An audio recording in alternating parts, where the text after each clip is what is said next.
प्रीतम मुंडेंना नाशिकमधून लोकसभा निवडणुकीसाठी उभं करू, बीडमधील सभेतून पंकजा मुंडेंचं मोठं विधान, तर नाशिकचा तिढा आणखी वाढण्याची शक्यता।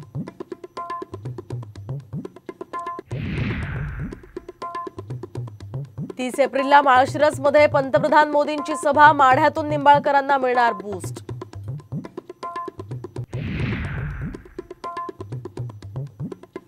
शेतकऱ्यांचा विकास केला नाही, त्यांची माफी मागा, नवनीत राणांवर केलेल्या विधानावरून अमित शहांचा शरद पवारांना टोला।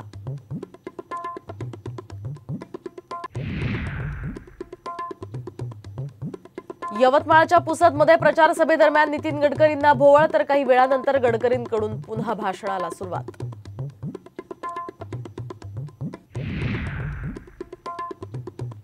मुलुंडमधल्या हरिओम नगरातल्या रहिवाशांना लवकरच टोलमधून सूट मिळण्याची शक्यता, प्रस्ताव MSRDC लवकरच निर्णय घेणार।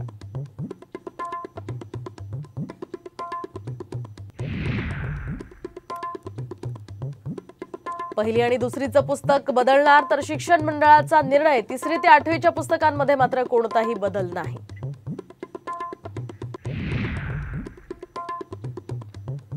आणि येत्या 24 तासात मुंबई ठाण्यासह कोकणात उष्णतेची लाट, तर विदर्भातही वादळी वाऱ्यासह गारपिटीची शक्यता।